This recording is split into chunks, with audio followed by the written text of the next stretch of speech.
So welcome to you, and I'm here to, welcome you to step into the realm of alumni. You've been here in the institute for last 4 years, 5 years. I don't know if you are doing MTech or PhD, probably more than that also. But now you'll be going out into the world. And you will be becoming a part of a global body called IIT Bombay Alumni Association. Alumni. There will be about 40,000 of us who are spread all over the world. And on behalf of all other alumni members, I must welcome you warmly. Because this is a phase change which will probably open a lot of avenues to you, a lot of gates to you.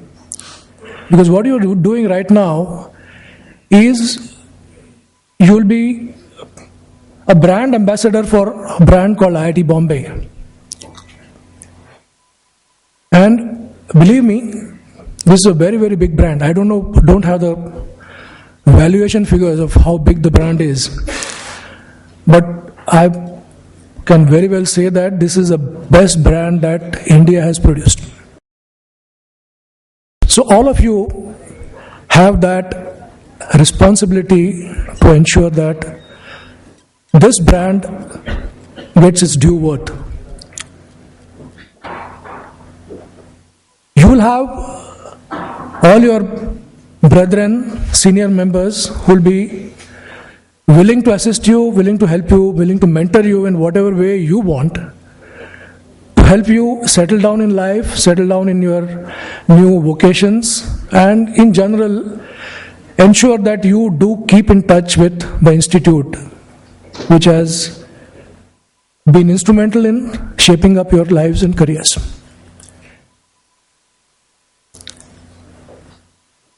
We'll have, later on you will get Damayanti to tell you about what are the new programs that Alumni Association is running. And of course, we have Professor Phatak to tell you what you can do for the alumni body, what you can do for yourself, and what you expect. So I'll not take much of your time. And I'll introduce Professor Ali Contractor. I'll request him to come forward.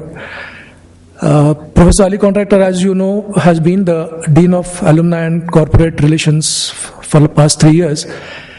And he has just given charge to Professor Ravi Sinha, whom probably you know because of your association with the placement office. Ravi Sinha is busy right now, so Professor Ali Contractor has, will take his place right now and tell you something. Yeah, Ali.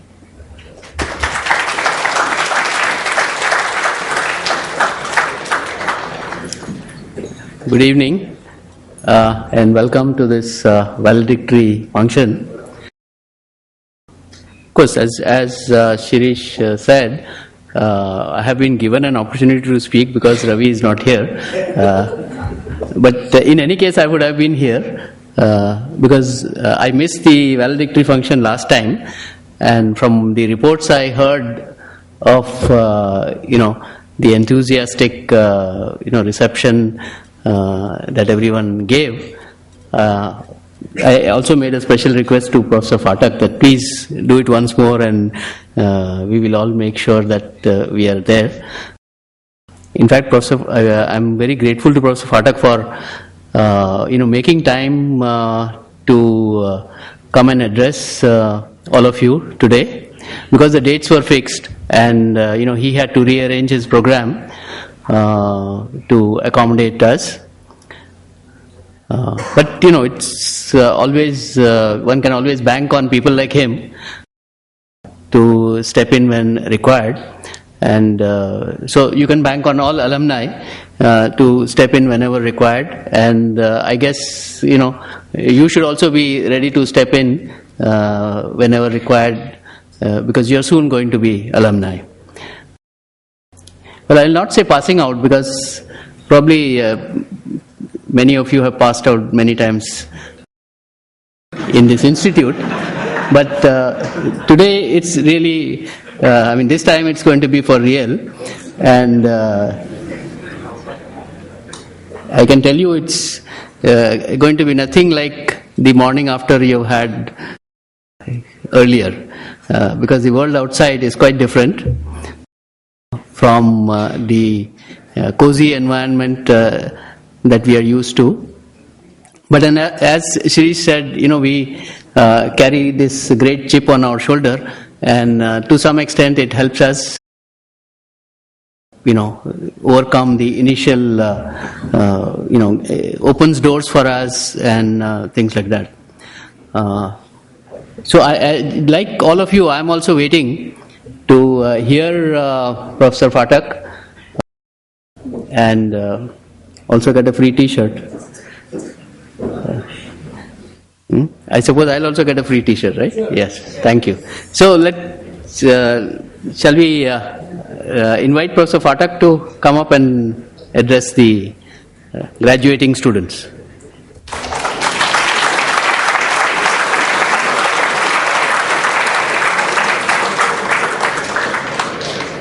So good evening, and thank you, Ali, for those very nice words.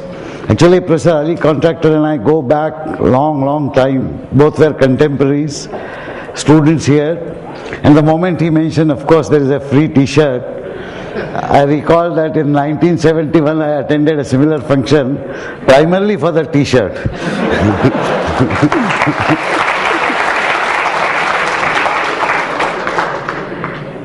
Of course, I am delighted to be given an opportunity to share my ideas with you.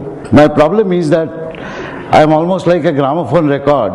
The same song comes up no matter where you play me. And of course it's a digital record, so there are some variations, but primarily it's the same thing. What I'm told is my talks are still effective because the audience is different every time. So that is useful.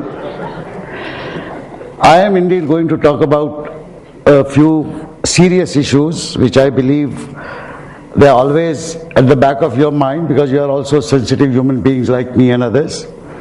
But I thought it might be a good point in time to remind you.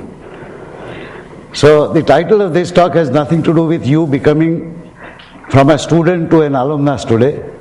It's essentially that, but it is set in the context of nation building, where I am trying to suggest that we need to build India where our dreams can come true, our next generation dreams can come true.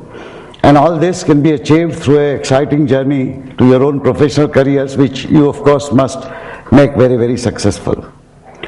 So, the dreams of our youth is sitting here, and I don't see fundamentally the dreams are so very different from what they were 40 years ago with us, or what they were 100 years ago, or what they would be 50 years later.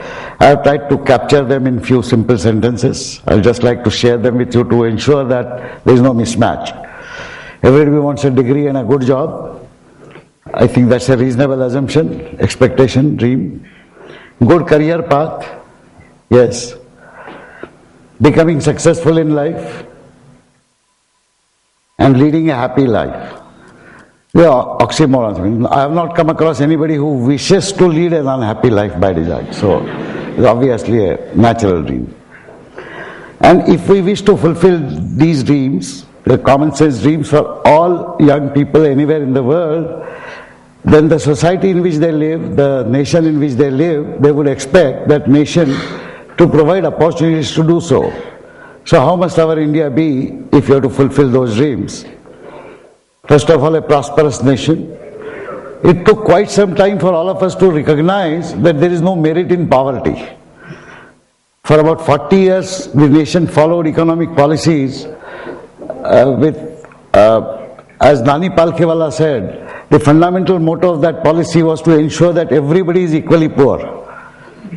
Because we talked of wealth distribution without talking about wealth generation. It is only since 1991 that the nation has recognized that wealth generation is important and those who contribute to larger wealth generation must be respected. And those are nobody else but people like you. You had the highest end of spectrum with those capabilities. So the first job is to make the nation prosperous. Equally important is to make the life full of love and harmony. I mention this specifically because it's not easy to do so in India. I do not know how many of you realize that there are diversities in every society and in every nation, but the kind of diversities we have here are completely unparalleled. China is a much larger country than ours, but they are tied with a single language and almost single ethnicity. We have diverse ethnicity, we have diverse religions, diverse languages. Anything that you talk is diverse. And of course, we are highly emotional people. We love to pick up fights on the smallest issues. So we perpetually fight on language, Kannada, Marathi, whatever. We fight on religion, we fight on whatever. Sometimes the fights get messy. Surprisingly, we have still survived for large number of decades as not only just an independent country but as a sovereign republic. And we have seen time and again that in case of real difficulties that the nation faces, all this diversity is capable of coming together and working. We are also seeing increasingly that the professionalism is increasing. In fact, the city of Mumbai, you should know that amongst all the cities in the country, Mumbai is one city which values professionalism so much that it doesn't generally care about which language you speak, which region you come from, which religion you follow, nothing. That is how we expect the entire population to grow, so that we can lead a life of love and harmony. And nation must be full of opportunities. Now this is a biggest problem. Start with your own case. You have a huge 4 or 5 or 6 month period in what is called placement, right? In fact, I am so happy that Professor Ravi Sinha has given up that portfolio and is looking after the alumni, because he made the life of all faculty members miserable. Anytime you go to a class, half the class is attending a placement and other half is preparing for placement next. It was terrible. So please do thank him on my behalf for leaving that. Of course, he was doing his job. I think he did his job well. But you can see that that is the right opportunity, and to capture that right opportunity is uppermost in the minds of any young person. You do not know how fortunate you are. There are engineering colleges where people who, I might grudgingly say that they are as bright as you are intellectually, but did not have an opportunity to come through the filtration process and reach IIT Bombay or any other good institution. They do not have the kind of opportunities that you have. We are talking only about a small subset of students. What about 320 million Indians who are below the age of 19 years? You all know the enrollment ratios, that is people who pass their 10th standard and go to a college. It's a pathetic 12%, 14%. And we hope to increase it to 20% in another 8 years' time. Whereas the developed world has an enrollment ratio of close to 60-65%. We are not able to give opportunity to the Gen Next India to the extent that we ought to give, because we, amongst all the nations, have a privilege. We have the best demography. It is called demographic dividend. And if the demographic dividend has not to be converted into a demographic disaster, it is important that we give those opportunities. Now those opportunities will come, it's a chicken and egg story. Unless there is a prosperity, opportunities cannot be generated. And unless opportunities are generated, more people will not get into the area. Why I mention this to you is that you are the leading edge of that demographic advantage. So while old people like us will continue to slog to make things happen, but the leadership of making that happen has to be taken by your generation, by the people in your age group. Because you are going to lead next 320 million people, Indians, over the next 8 years, 10 years, 15 years. So creation of the opportunities is as much your responsibility as anybody else's. Let me reflect a bit on the teaching and learning process. I might be a bit too late, 4 years too late for BTech students and 2 years too late for MTech students, because this is what I should have shared at the beginning of your entry here. But still, you are matured enough to understand that learning never ceases to happen. And that the amount of knowledge that you try to capture, you realize that there is far more around that needs to be imbibed in order to do something well in life.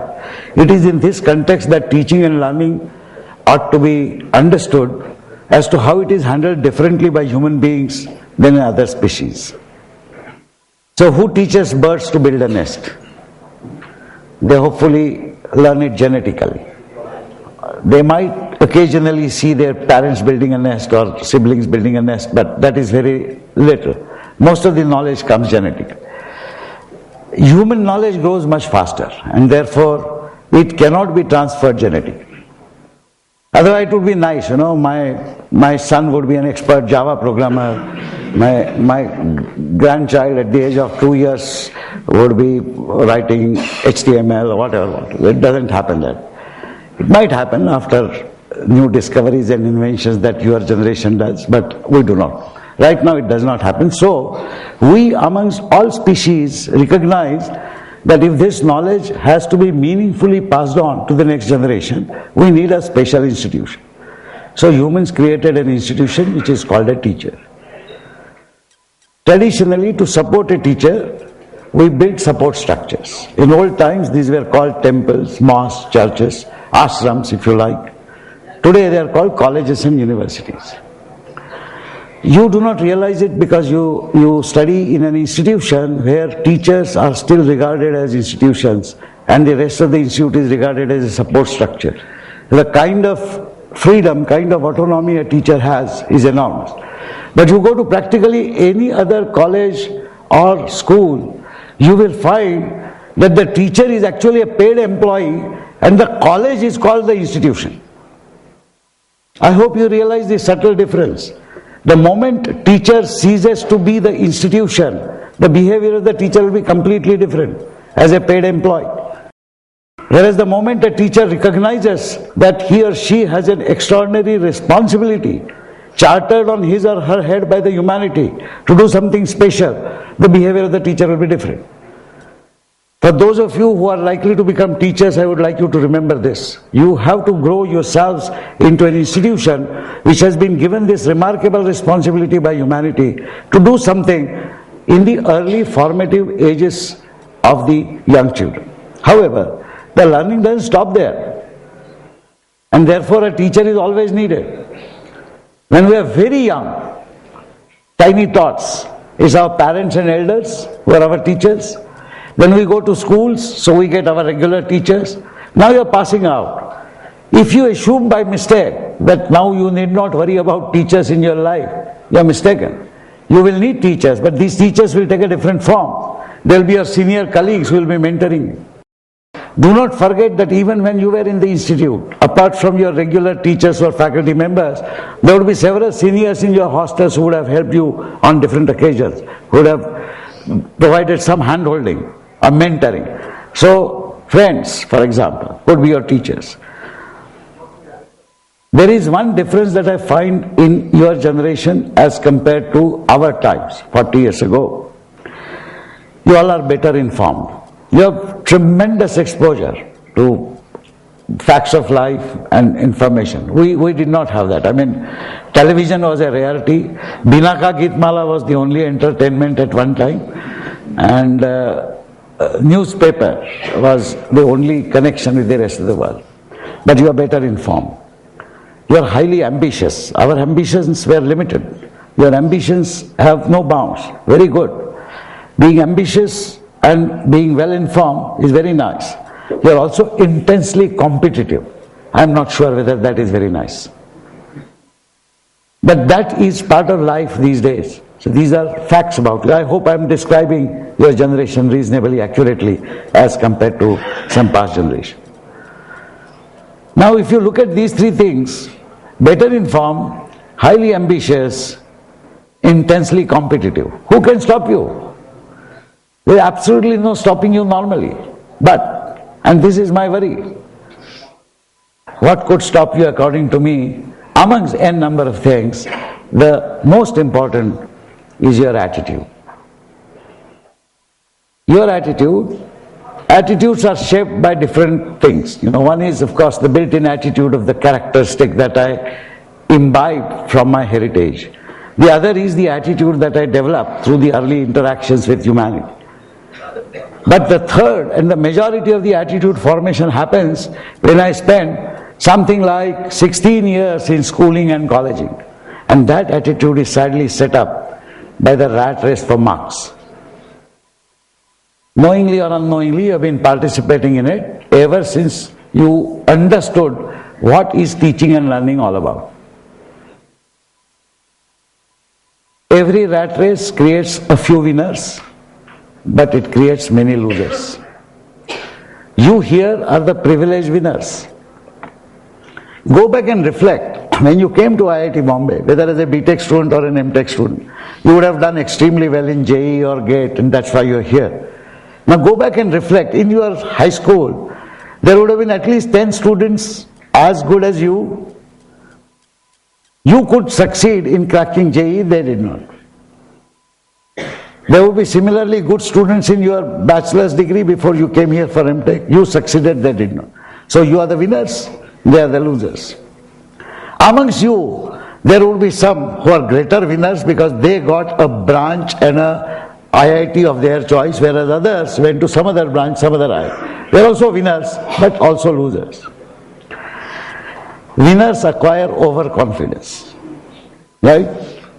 All of you suffer from that. Sometimes this overconfidence borders on arrogance. I don't know how many of you remember, those of you who are BTech students, first year BTech students, it takes us almost a semester to beat that arrogance to pulp.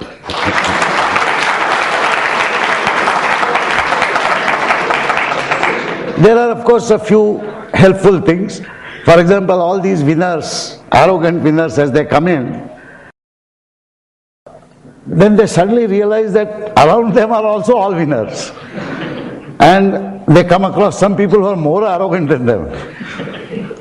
And then they sort of start adjusting slowly. But the arrogance never completely dies. It comes out immediately to the fore when you are in a group which is non-IITian group. You are amongst the 10 people who don't come from IIT system and you say, I am an IITian.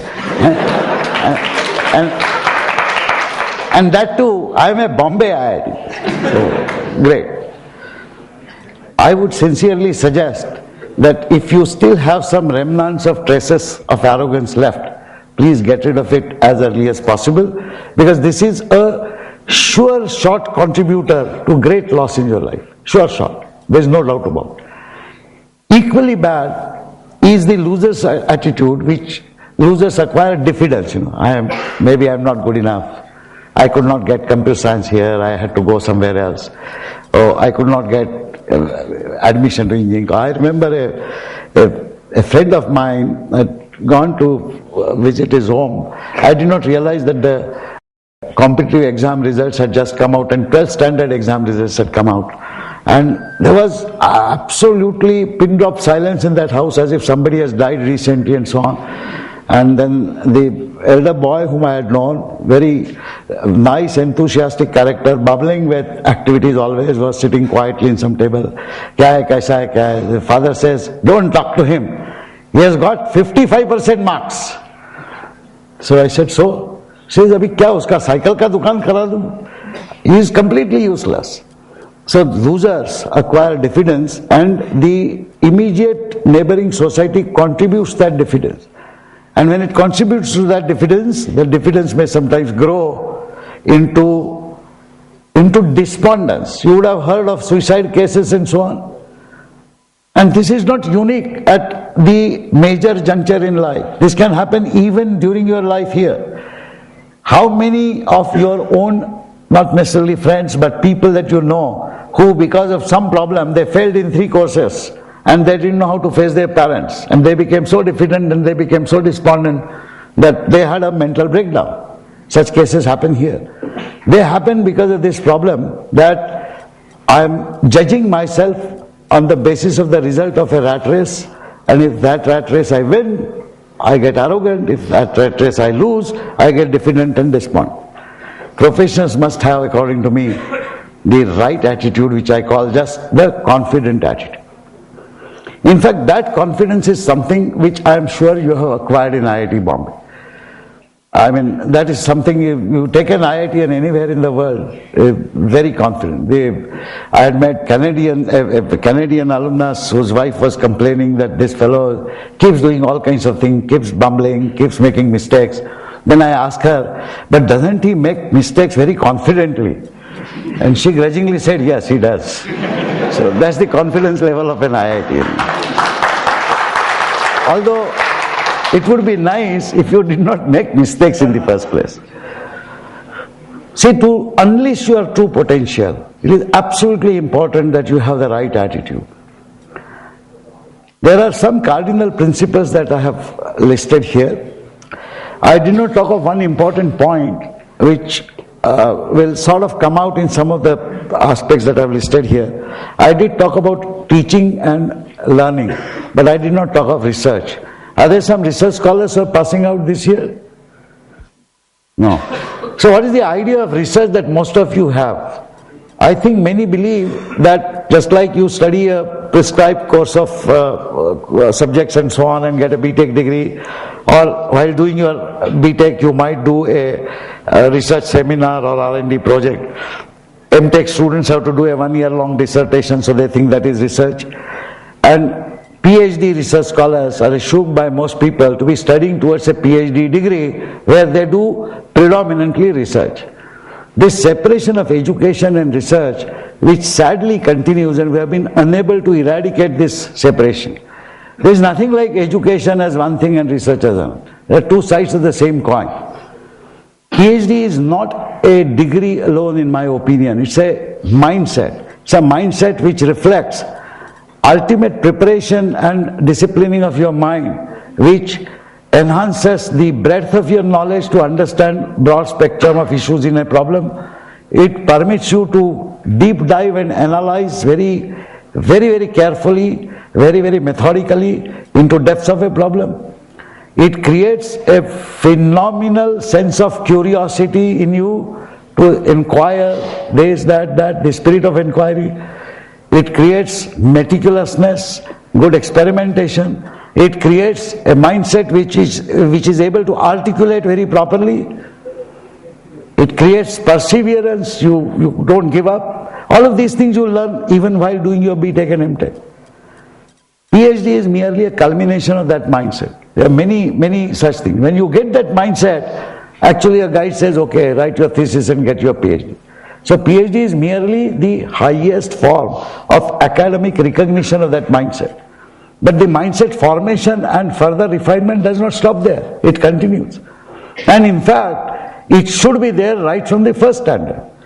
Take articulation. Don't we expect a 5th standard student to be able to articulate very clearly his or her thoughts? Take logical thinking and precision. Don't we expect a 10th, 11th standard science student to be absolutely clear about the logical formulation of mathematics? Take a simple example. You want to describe a situation where there are 3 variables A, B and C, and you want to say that they are all distinct. I used to myself make that mistake. I used to write A not equal to B not equal to C. Till I saw a book in which it said A not equal to B not equal to C not equal to A. Because the first one does not guarantee C and A are distinct. Now how many of you meticulously do that? I asked 4 of my colleagues. 3 of them did that.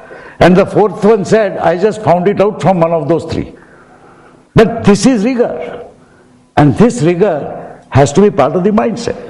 When you go out in the field, you will find a large number of successful people, professionals, engineers and scientists like you, who do not have a formal PhD degree, but they have acquired that mindset. Observe any successful person in your field of profession. You will find, with or without PhD, that fellow will have a PhD mindset. Sadly, you will also come across some who have a formal PhD degree, but their mindset is orthogonal to one which I just described. Cos theta is 0. Doesn't work that way. What I mean is, you have to keep perfecting that mindset all through your career, and that is what will make your career successful. And that's why I say your education doesn't end. And therefore, just as you will provide mentoring as you become senior professionals, you will need mentoring by others. It is always possible theoretically for an individual to learn everything that is required and make great progress.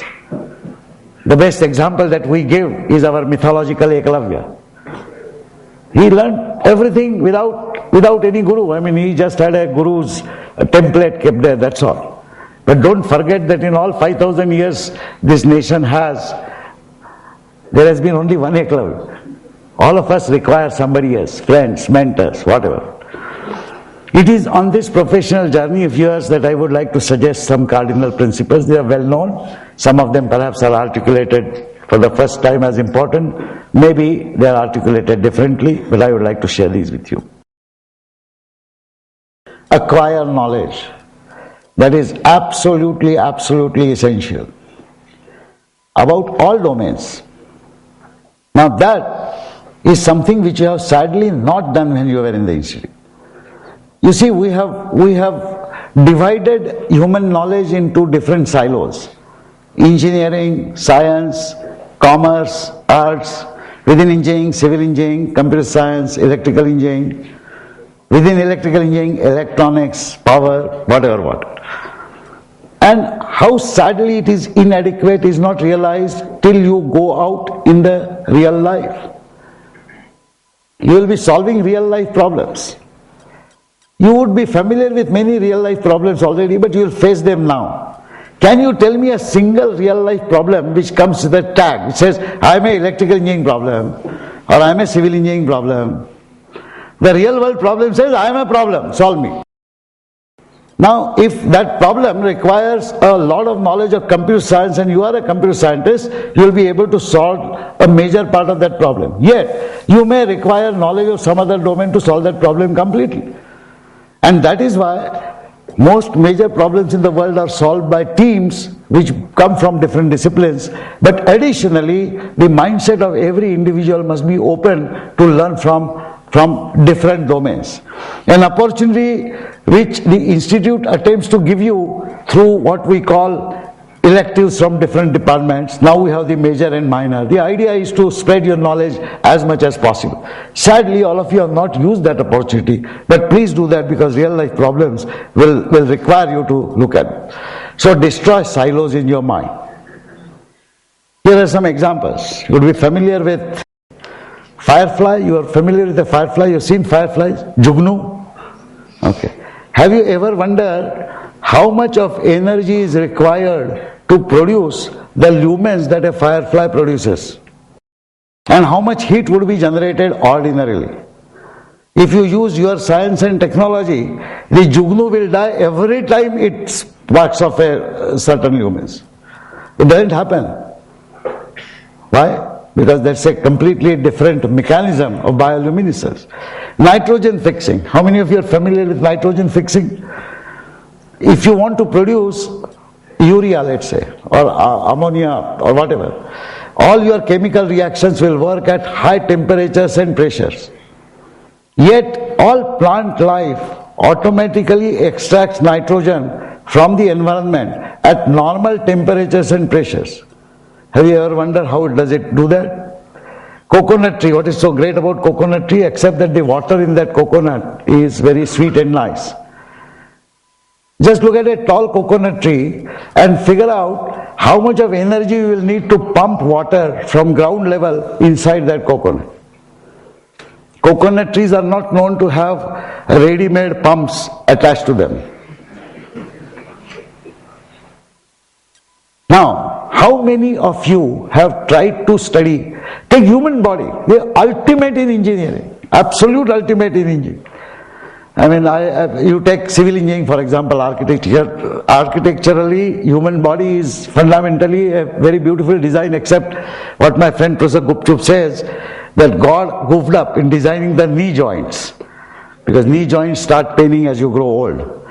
And only recently in AICT I met him when somebody has commented, God did not goof up, human goofed up. God had designed the human to walk on all fours. But this idiot human started walking on only 2 legs, and that caused all the problem. So the knee joint was not supposed to take that kind of load. But anyway, I mean, you take information movement, you take messaging. What phenomenal messaging mechanisms that the human body has. Do we study any one of these? You know why we don't? All of these are called part of life sciences. That is not in our syllabus. Life sciences has nothing to do with computer science, electrical engineering, mechanical engineering, etc. No matter how great human body is, I will not study. No matter how beautiful the synaptic junctions permit chemicals to be created for electronic messages to flow at rapid fire speed, I will not study it. No matter how millions and millions about rod cells and cone cells capture photons, analyze the information as it passes to the brain, accumulates and goes to make sense, I will not study it, because that is life sciences.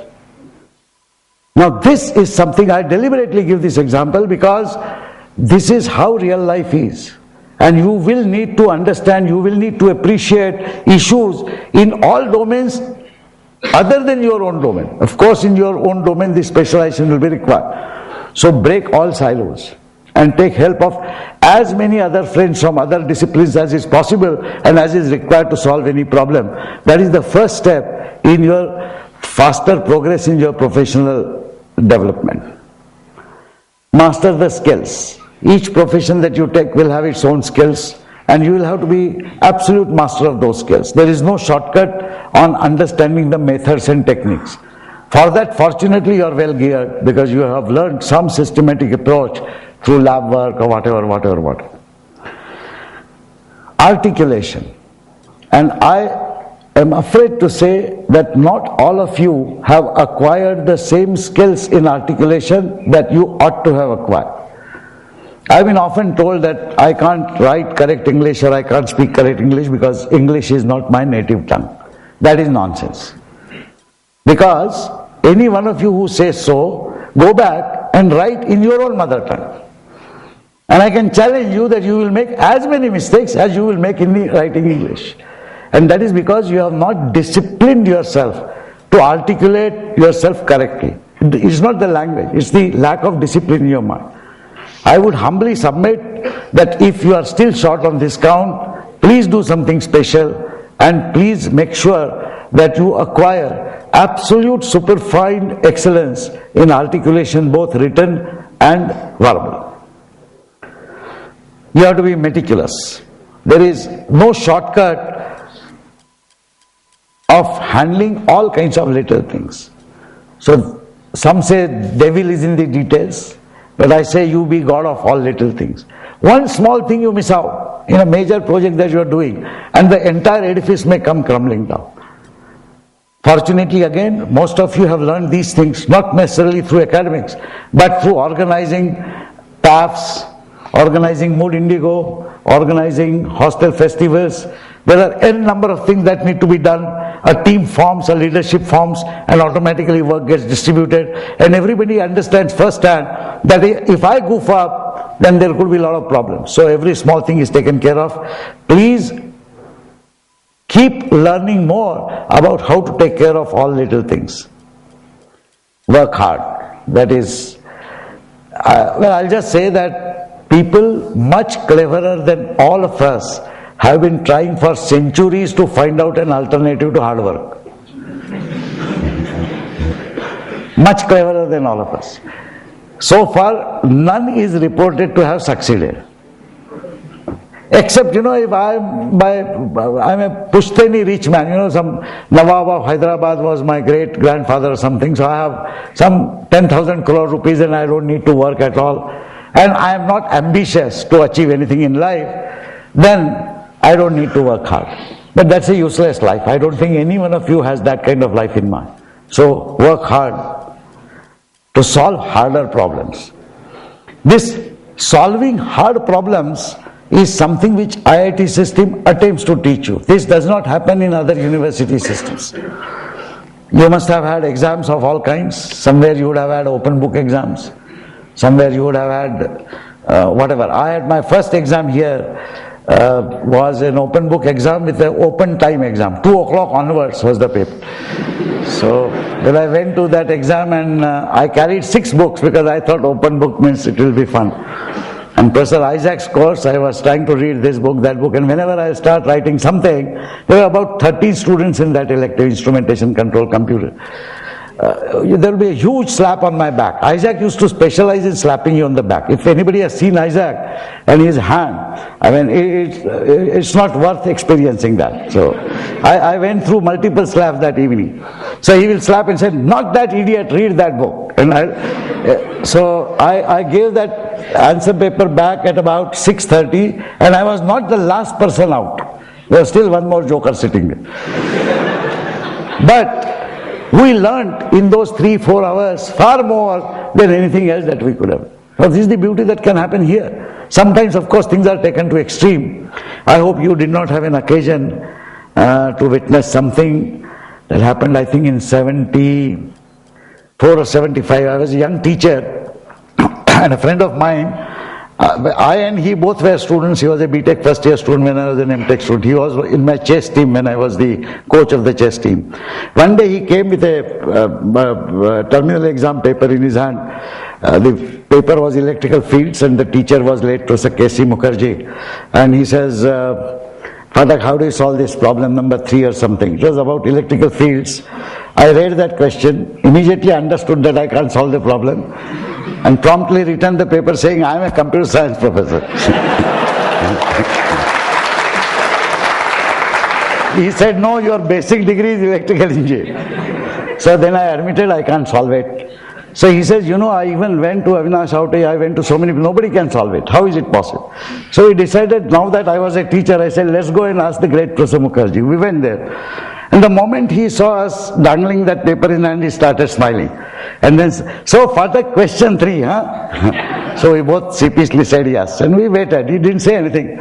So then the friend of mine asked him, "Sir, what is the solution?" He says, "I don't know." And both of us were shocked.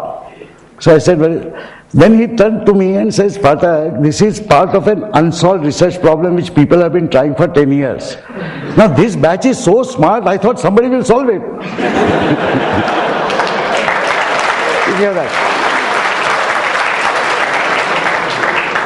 By the way, why I tell you people are privileged is not because of just this incident, but what happened next. That evening, this boy and several were from Hostel 4 and they were having a milkshake party. I don't know what is the tradition now, but in those days, if the hostel won an inter-hostel tournament of any kind or something, people would throw a milkshake party. Milkshake was pretty costly those days. So anyway, the milkshake party is going on and the GSEC walked in and says, "What the hell, milkshake party is going on? I don't know what great thing has happened." So he asked them and said, "Oh, you don't know? The great Professor Mukherjee thinks that we can solve unsolved research problems." So we are celebrating.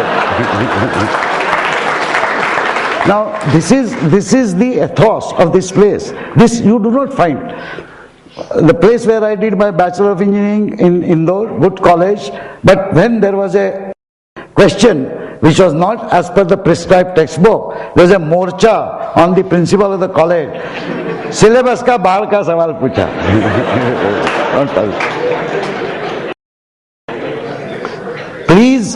Please use this. Please use this fact that you have imbibed, whether you liked it or not, but you have imbibed something very special, and please spread it as much as you can amongst your fellow professionals when you go out in real life. But that is the way people gear up to solve difficult problems. Learn to commit. You can't be fence sitters. You can't say yes, no, whatever. Take your own time to make your commitment, but once you make that commitment, honor it, come what may. Even if sky falls on your head, you will not go away from that commitment. That must be the level of commitment. That is the hallmark of a good professional. So learn to make commitments and learn to honor those commitments. Respect deadlines. That is something very hard. You know, IIT chalta hai, there is an assignment deadline. There are a few teachers like Professor Bhaskar Raman or others who will say this deadline is this deadline. But most of us say, chalo, aaj nahi, kal kar dena. Real life problems don't wait like that. Particularly when you are working in a team of 100 people, 200 people to solve a complex problem which is running as a timetable. Take shipbuilding for example. 2 people goof up on some major thing and miss the deadline by 2 days. The ship may not get out onto the sea for as many as 1 month, 30 days. So that is the impact of the deadline. Deadlines have to be respected. And the first important thing that you must adopt is to respect deadlines. We also heard, face failures squarely. Failures will happen in life. Believe me, they will happen. They would have happened sometime or the other. In your case, they will happen even later. The hurt is inescapable. You will be hurt. But the frustration resulting from failure is curable. And unless you are able to cure that frustration, you will spoil your life. So here is a recovery mechanism. Recover speedily. On the log scale, at time t equal to 0, if a failure hits you and your frustration climbs up. And if you don't do anything about it, it keeps increasing, then stabilizes and continues for months and years.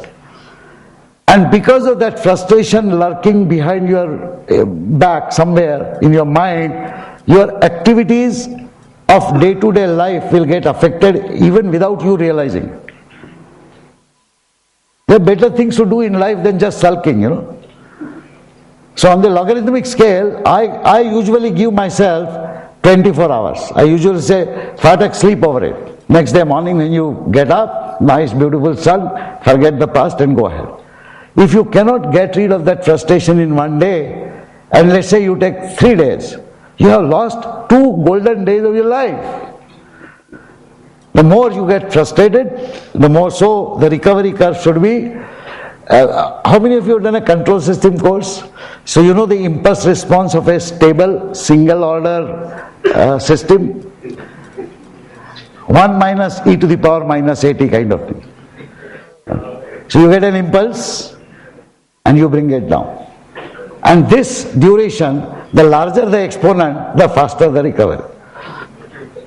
Always remember this graph in the context of controlling frustration.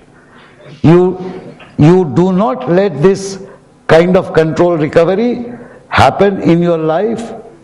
You are in for trouble because you are going to waste more and more and more time. So this is something I would urge again you to consider. There will be failures. You will not necessarily be responsible for those failures. For some of those failures you may be responsible. But irrespective of that, the failure must be kept behind and you must move forward. If you don't move forward, you're spoiling your life. Be a trusted friend. It's not easy to be a trusted friend, by the way. A trusted friend is not someone who is very goody-goody and whatever. A trusted friend is the one who can tell you politely but firmly what you are doing wrong. A trusted friend is one who will tell you this is how you can correct yourself. And a trusted friend is one who will stand with you in your bad times. I'll give you an example that happened in this very institute many years ago. There were 2 or 3 boys in some ragging case. They were suspended for 1 semester. They would have been removed, but the committee said, let's suspend them for 1 semester. And there was chaos on the campus because this action had never been taken earlier. So there were student meetings in all hostels and so on. And I was called in hostel 8 once because I used to be warden at one time. And they said, there is a general body meeting, Phatak, can you come? So this meeting starts usually at 9:30, 10 o'clock, which is, I am very comfortable with that timing. So in this meeting, people are saying, how can institute do this thing? How can institute spoil his career? How can institute do that, etc., etc. And I am trying to tell them that, look, he has made some mistake and he has to spend 1 semester. After 1 semester, he will come back and complete it. And one young boy, very emotional, he says, sir, he was like my brother. That is when I lost my temper and I said, if he was like your brother, he was like my son. Not because I am a warden of any hostel, but because he is a student of this institute. Then I said, now I'll tell you what I did for him. When I came to know his father had come here, somebody directed that father to me. I spent 3 occasions on 3 days speaking to that boy and father for one. His father was a farmer. This was the first boy in that entire village who has studied beyond 8th standard. And he had come to IIT and he said, I have no face to go back and show. And I told him this has happened, but don't worry, 1 semester is not a long time. I took his address. I asked him to write letters to me, emails to me. I said, I may not reply back, but we'll talk 1 day a month. I tried to give him a solace. I told that boy this, and I then asked him that he was like my son, so I did this. Now you say he was like your brother. Do you know his address? He did not know where he comes from.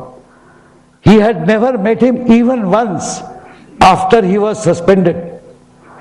And he had never met him even before.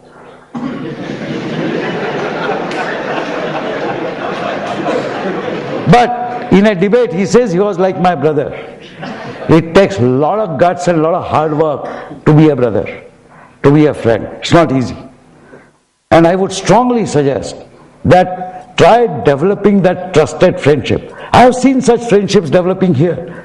There are wingmates, after 40 years, all 4 of them and their families and their children, etc., have a great bond. They care for each other even today.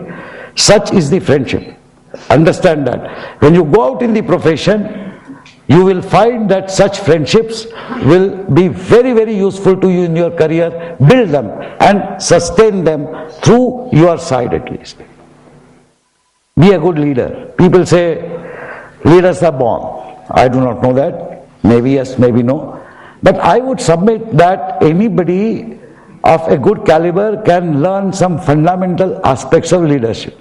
Again, I would submit that you have had great opportunity to learn some of those aspects here, primarily because of n number of things that you people organize. Sustain that further. But learn something more about basic leadership. For example, how many of you know this important attribute of a leader? A leader takes a little less credit than due and a little more blame than deserved. Most of us do exactly the opposite. Garbad hua, theek nahi hua. Oh, Professor Contractor handled that part, not me. And things done well, of course, I was in charge. This is nonsense. This is not leadership. This is being human. But you have to become a better human and therefore you have to become a better leader. You have to do this. Enjoy giving. Now that is something that does not come naturally to human beings. We grow as human beings and therefore we learn the fun in giving. And it's not just the money. Of course you must give your money to the needy, but give your time. You know what I tell most people about the alumni of IIT Bombay, and you are now alumni. They have been very generous with their money. They fund n number of schemes. But more importantly, they all are willing to spend their time. They all are willing to spend their concern, their heart. They share with us their ideas. They are willing to work with us days, nights. And these are not ordinary people. They are high achievers. But they spend their time. You know what is the difference between time and money? You donate 100 rupees to me, you lose 100 rupees today. But you can earn those 100 rupees tomorrow. You donate 1 hour of your time to me, it will never come back in your life. In some sense, it is far more precious than 100 rupees. You are giving me something which is just one-time gift. I would consider giving your time and concern to be not just equally important, but more important, more valuable than just giving your money. But of course, real life runs on money. So don't forget money also. Give your advice. That is what I mean by mentoring. Give your concern. Simple things we don't do. People in developed countries do this well. The way we show concern is very pathetic. There are 3 words in English language which we routinely do not use. We use English language. Is please, thank you and sorry. Because in Indian languages there is no praghat of using these words. I mean, when you ask somebody, you just ask somebody for something. You don't say please. Okay. Particularly when you go out in the field, you will find the society becomes slightly more hierarchical. For you, there will be your seniors and superiors, and there will be your juniors. Always remember that the self-esteem of every individual has to be respected, no matter whether that person is the junior most or the senior most. And if you are a senior executive, the juniors will love you if you show them genuine courtesy. By the way, you can't do make-believe. Please give me that. Okay. They are smart enough. They are as smart as you are. They will figure out that you are doing some chalugiri. So, show them your concern, show them your life. As alumni, to your alma mater, of course, give both your time and an annual Guru Dakshina. When I was Dean of Resources, like what Ali is today, 95, 96 for the first time, I had announced a Guru Dakshina tax. And I had said 1% of annual taxable income should be paid by every alumnus to IIT. I thought it was reasonable. Most people thought it was reasonable. Till I met Gautam Advani, an alumnus of my contemporary in New York, and he started laughing. I said, why are you laughing? He says, Phatak, no self-respecting Sindhi ever pays income tax.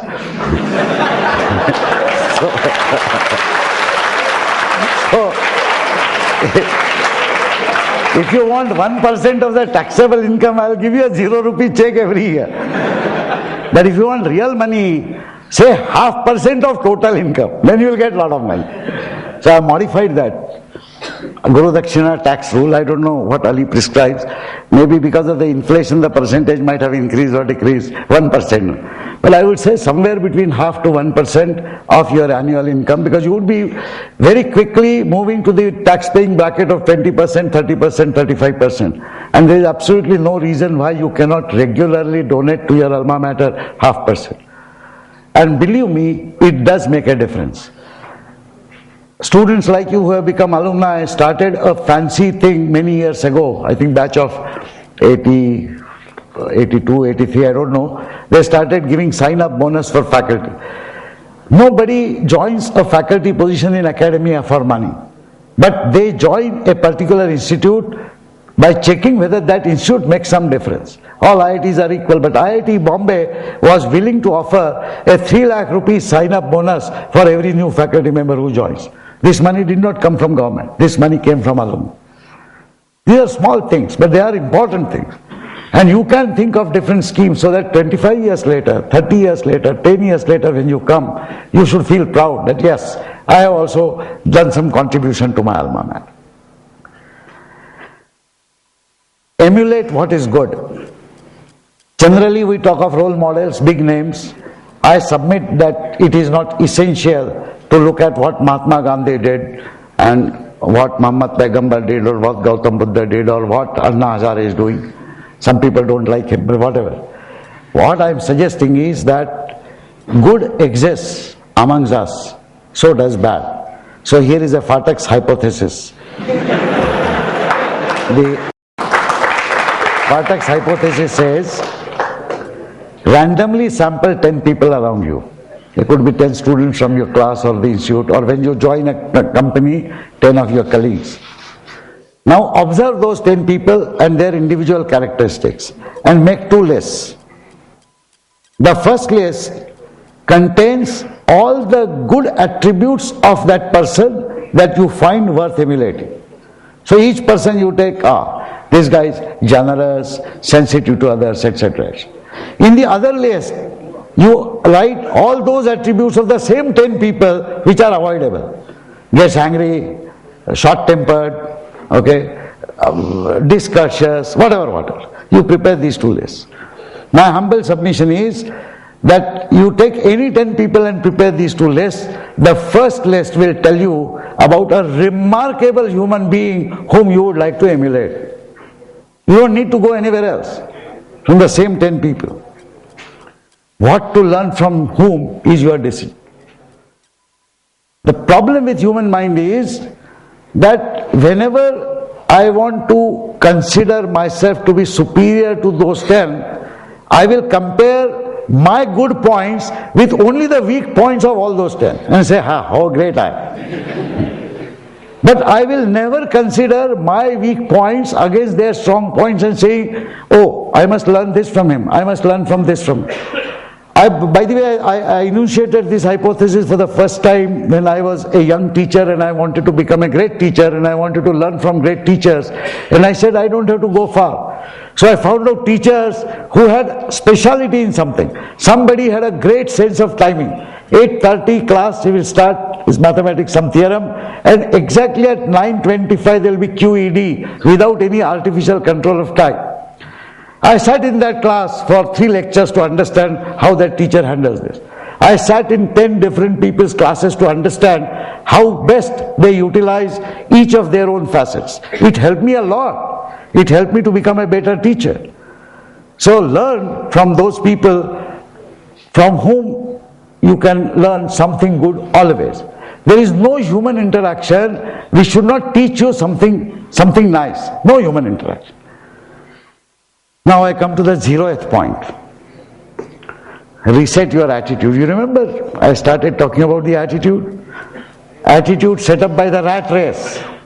Each rat race has the same effect.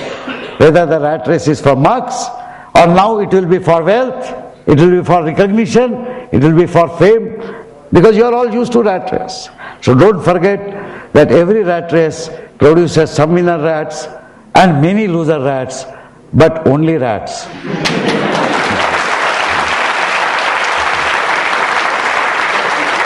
You are not rats. You are human beings. The greatest creation of the God on this earth. You are different. And therefore you ought to behave differently. Comparison with others, which is the hallmark of this rat race, will eventually stink. The right comparison is with oneself. After doing any task, should ask, could I have done it better? Forgive me for saying this, but most of us have forgotten to ask this question. In any relative grading, he got a CC grade, I got a BB grade, I am happy. Well, he might have got an AA grade, but that's okay. I am always measuring myself as to relative to others how I am doing. I was taught this lesson by my mother, a very sad episode. I had to study in 14 different schools because my father used to be transferred. In one of the schools, I proudly was telling my mother that I got 96 out of 100 in some maths paper. She looked at that paper and says, but you know all the problems, so where did you lose 4 marks? And I got a good hashing that day because of losing 4 marks. And I tried to tell her that I have come first, and she beat me twice again for saying that. She said, it has nothing to do, even if you had come last, I would not have minded. But what you could do, you have not done.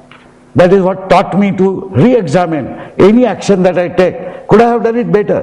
Believe me, I have immensely benefited from this kind of analysis. Immensely.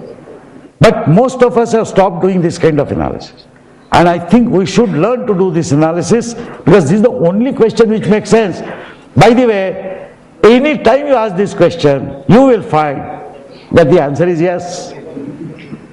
If you really analyze yourself, you will find yes, you could have done it better. That is where the improvement comes, not from the comparative stink. Just compare how people learn a foreign language when they are grown up. They do what? 1 year elementary course. I have seen people who study German. 1 year elementary course, 1 year advanced course in German. Then some people go to Pune to sit in the Max Muller Bhavan for 6 months. And then they come back and they start speaking in German, and you say, what intelligent fellows. Every human child learns a foreign language at the age of 3 years to 6 years, which is later on called the mother tongue. No courses, no relative grading, no A grade, no B grade, no C. No certificates, no marks. Absolutely no comparison. Absolutely no comparison. Yet every child learns it. You are a 9.8 pointer, you learned your mother tongue. I am a 5.5 pointer, I also learned my mother. And at the age of 6 years, just as you could articulate what you wanted to say to your parents and friends, so could I. There is no difference. It is the subsequent rat race which made a difference. You became a 9-pointer, I became a 5-pointer. Yet, I have the same capability. I am not saying all people are equal. That is nonsense.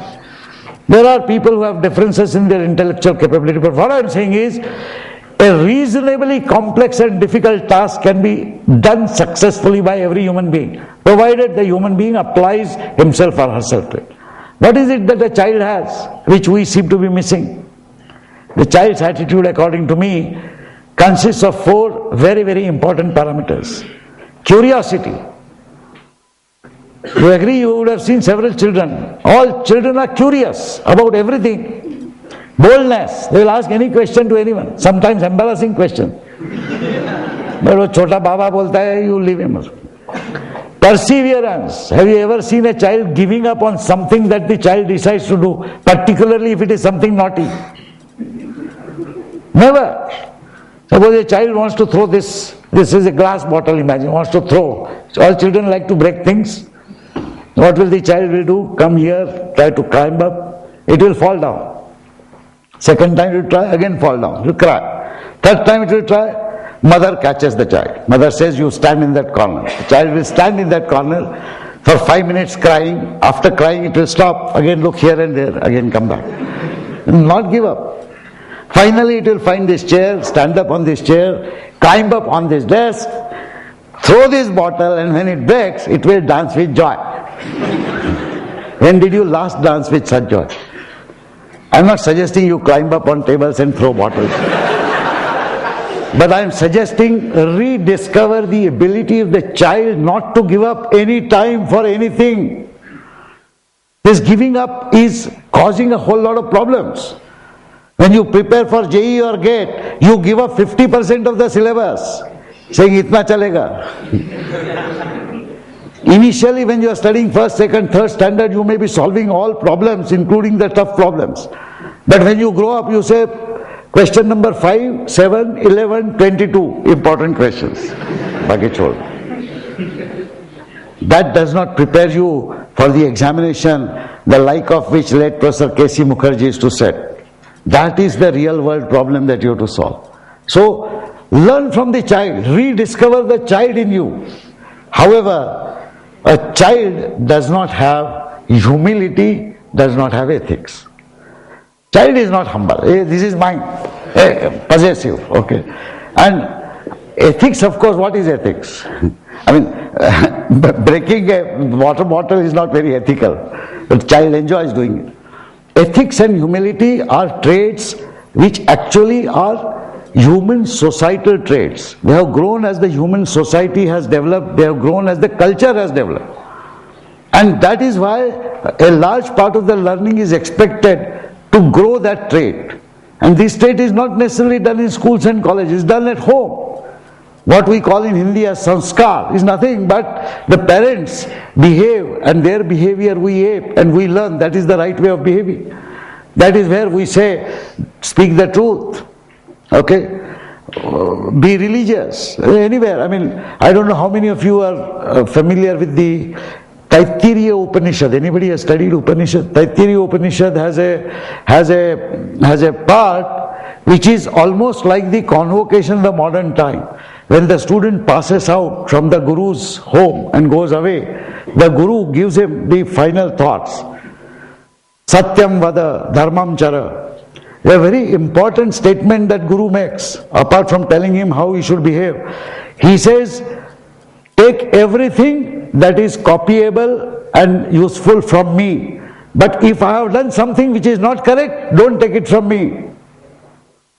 It requires a great boldness to say, take from me whatever is good, but forget anything that is bad. Now that is culture, and humility and ethics therefore has to be imbibed.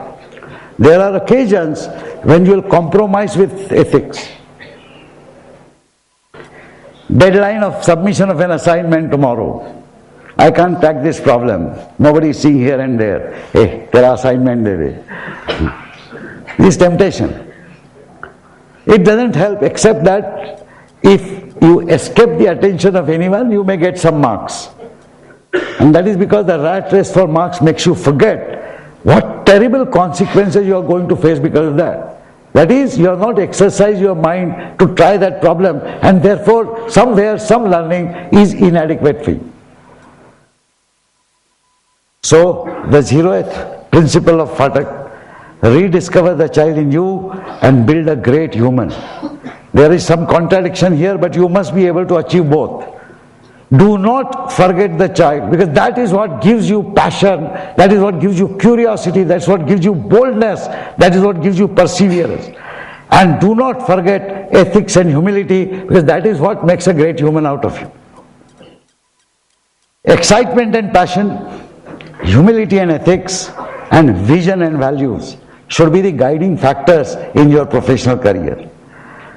If you do that, I can guarantee that your life will be as beautiful as dewdrops. Have you seen those beautiful dewdrops in the morning? There is a picture, a friend of mine, a colleague teacher, when I had given a similar lecture in Delhi, had sent me this. They look fine, isn't it? Morning dewdrops. For me, the word dew has special meaning. D stands for dreaming big. Obviously, because our limits will be set by our dreams. If we dream small, our achievements will be limited. E is for enjoying life. Remember what I said? Every moment is precious in human life. It comes only once. And if it goes, it is gone. That's why I said, don't waste your time in sulking. Now I am saying still more. Not only don't spend any time in sulking, but enjoy everything that you do. Even the argument that you have with your friend, you should really enjoy doing it. Seeing a movie, you should enjoy. Solving a hard problem, you should enjoy. Enjoy. Every moment of life, because each moment is precious. It will never come. So dream big, enjoy life, and work hard. Because that's the only way you can create history. So dream big, enjoy life, work hard, but treat this as an IIT style assignment. Any 2 out of the 3 is not an option.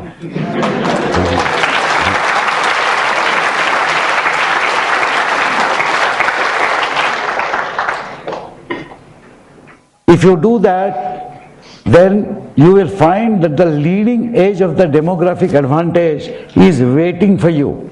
You are passing out now. All the remaining people, that's why I said they. There are 320 million Indians younger than you, waiting to be led to a nation of great opportunities, waiting to be led to a nation which gives you life full of love and harmony. You need to provide that leadership. So this is my unsolicited advice. The first paragraph is not mine. It was stated by great Dr. Abdul Kalam. Many of you would be familiar of similar words which appear in Wings of Fire and many of his books. What I am proud to say is, for the first time he said these words in IIT Bombay when he was given doctorate honoris causa many decades ago. We are moving towards becoming a developed nation. Why? Not because we have any fight or cudgel with anybody, but we want to provide an honorable and comfortable life to Indians and to be able to live as equals in this world. And professionals, according to me, have a very special role to play. You are those professionals. Believe me when I say this, you are the best professionals that country can produce today. I have no doubt in saying, IIT Bombay is IIT Bombay. And you are going to carry that flag on your shoulder, whether you like it or not. Don't let that flag fall. And build a nation by being the change agent. Thank you very much. God bless you.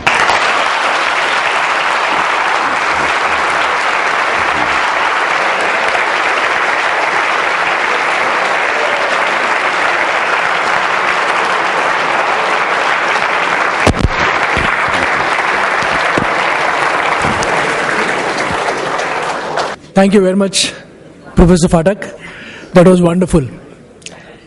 When we asked him to give an encore of last year's talk, he told us that he's just going to repeat whatever he said last year.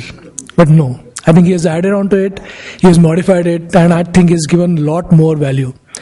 And I feel that even next year, if you guys want to come along and hear this next year's lecture, you'll get something more out of it. So thank you very much, sir. Now may I request Professor Ravi Sinha, who is just taken over as a Dean of Alumni and Corporate Relations, to come out, please. See, we have SARC team which takes up a major amount of load of these functions. whenever any alumni functions are concerned, any institute functions are concerned. So we would like to recognize the work done by a few of them, and we have some certificates to give. We will go. So these are the people who are the most top performers among the SARC team. And those of you who are not sure what they were doing, there are going to be handouts being given so that you can also get connected. The first one is for Arpit Oswal. Arpit.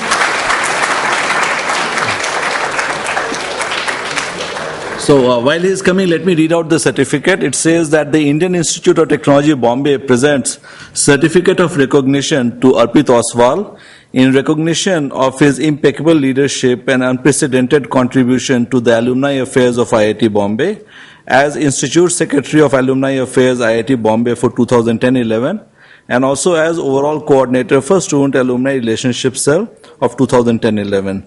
Signed by Deputy Director FEA, Professor Pandalai, and Professor Contractor as Dean ACR.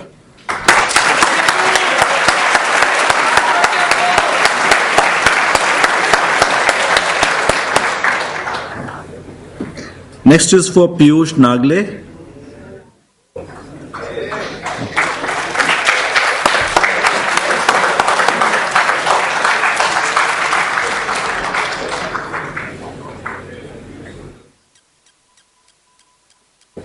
And this is a certificate of recognition in recognition of his hard work, active participation and enthusiasm shown in SARC.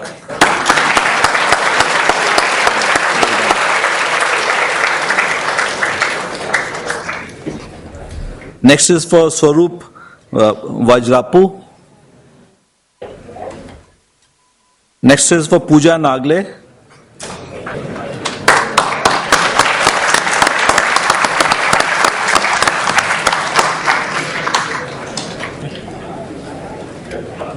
And the last is for Kriti Bhargav.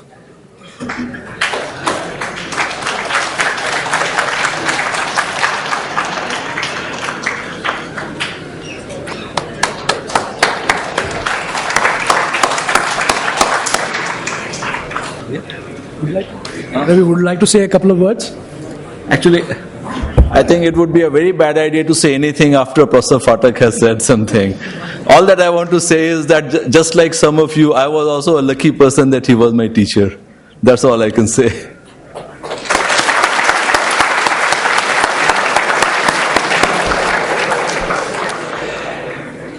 Yeah. So I now request Damayanti to come here and tell you guys about the alumni programs that we are running, so that you are familiar with what lies ahead of you. I just want to talk about two programs that are relevant for the passing out class. One is that, and these are both programs that are initiated and run by the IIT Bombay Alumni Association. Some of you have filled a form for Freshers Welcome. How many of you filled the form? Can you raise your hands? So there are quite a few, but considering the passing out class, the size of the class, we still have not reached critical mass. And so I'm going to take like 2 minutes to explain why it's important. We organize this in all our chapters across the cities in India, but also trying to organize them first time in international locations as well. And how does it help you? Basically, now that you're going to be out of here, you're going to go into a new city, a new place of job, and a lot of, you need help for different things. You might need help to find a house.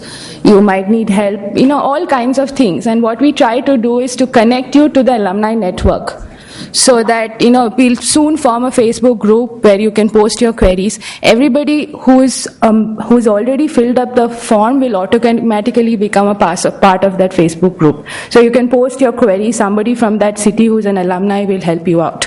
Apart from that, so the engagement with the alumni network happens almost seamlessly as soon as you leave the institute.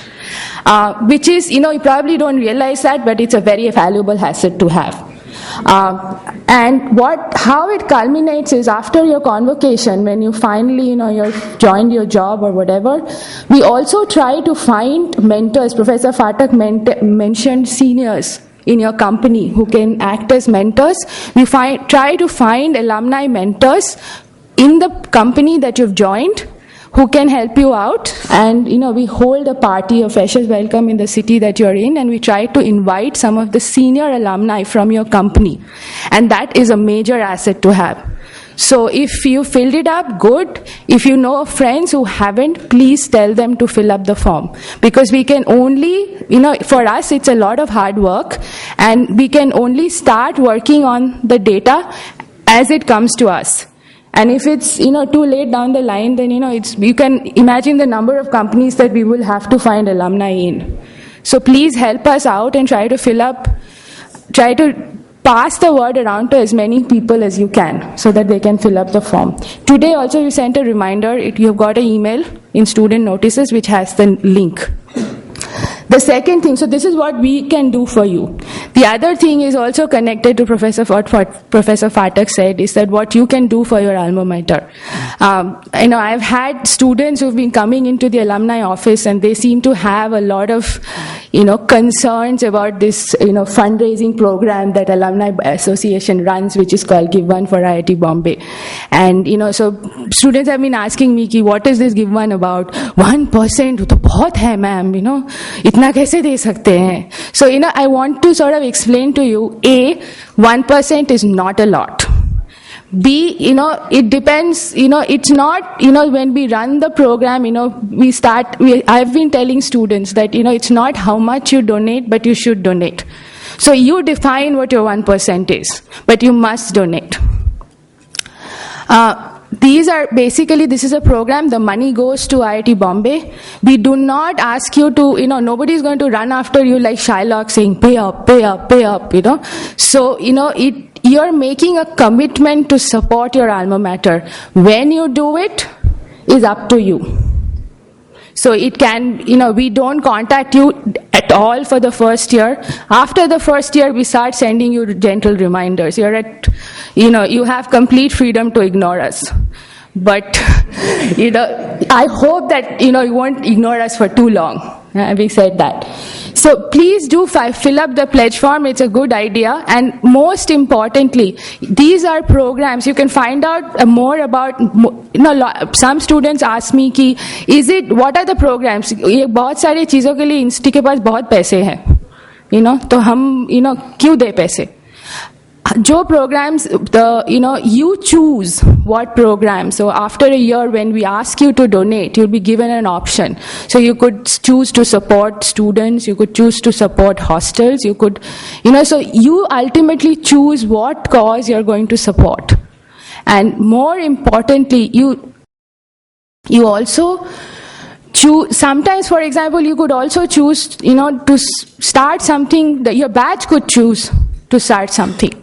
Like, look at the arithmetics. I believe 1,700 people are going to graduate at least from your class. If all of you gave 6,000 rupees in a year, which is as little as 500 rupees a month, and you could choose to donate periodically. If you chose to donate 6,000 rupees a year, I'm sure all of you would agree that that is not too much, and you would be donating 1 crore to IIT Bombay in a year. If you chose to do it for 5 years, IIT would get 10 crores. And I think that is a good legacy to speak about. Thank you.